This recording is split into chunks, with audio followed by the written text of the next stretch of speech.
Right, మనతో పాటు సుమిత్రానంద్ ఉన్నారు. ఒకసారి మాట్లాడే ప్రయత్నం చేద్దాం. అక్క, ఏం చెప్తారు?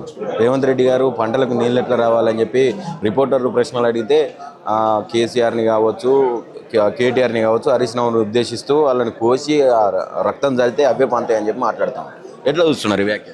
అత్యంత దుర్మార్గమైనటువంటి రాక్షస భాష రేవంత్ రెడ్డి మాట్లాడుతూ ఉన్నారు.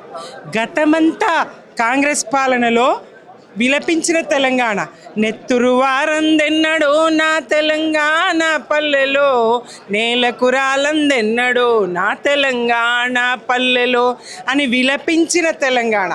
కాంగ్రెస్ వలస పాలకుల చేతిలో తెలంగాణ అన్యాయానికి గురై తెలంగాణ పంట చేలన్నిగా బీళ్లుగా నోళ్లు తెరిచి నీళ్లు లేనటువంటి పరిస్థితి ఉంటుండే.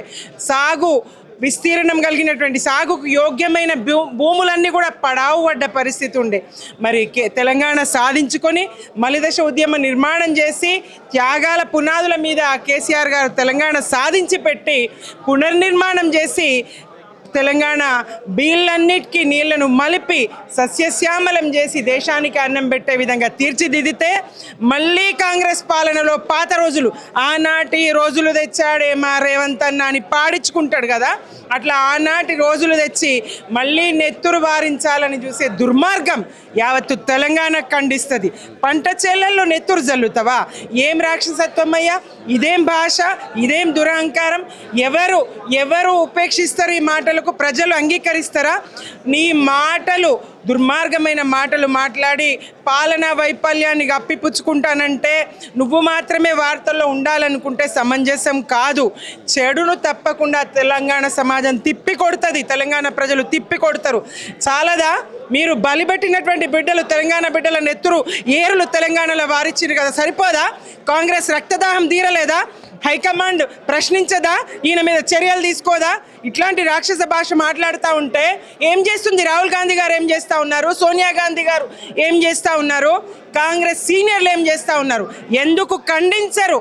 పంట చేలకు నీళ్ళు ఇయ్యవయ్యా, పడావు పడుతున్నాయి, ఎల్నినో ప్రభావం అంటున్నారు అంటే నెత్తురు అంటావా? నెత్తురు జల్లితే నెత్తురు జల్లితేనా? ఎవరు కొవ్వు పట్టిన మాటలు మాట్లాడుతూ ఉన్నారు? ఎవరు బలుపు మాటలు మాట్లాడుతూ ఉన్నారు? ప్రజలు గమనిస్తలేదా? మీ దుర్మార్గాలకు కాలం చెల్లే రోజులు వస్తున్నాయి రేవంత్ రెడ్డి గారు. ఇది నేరపూరితమైనటువంటి మీ వ్యాఖ్యలు వెనక్కి తీసుకోవాలి. తెలంగాణ సీనియర్లు నిజంగా తెలంగాణకు మేలు, కాంగ్రెస్ సీనియర్లు ఎవరైతే ఉన్నారో ఈ ఖండించాలి, హైకమాండ్కు ఫిర్యాదు చేయాల్సినటువంటి అవసరం ఉన్నది. ఎస్, మేము కూడా తప్పకుండా చట్టం పరిధిలో ఫిర్యాదులు చేసి తీరుతాం.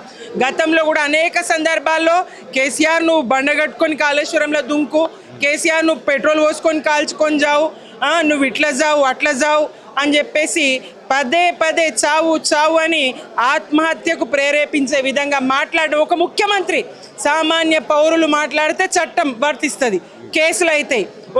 అదే మా బాల్క సుమన్ ఏం మాట్లాడినా అది కేసు అవుతుంది. మరి రేవంత్ రెడ్డి మాట్లాడితే కేసు ఎందుకు కాదు?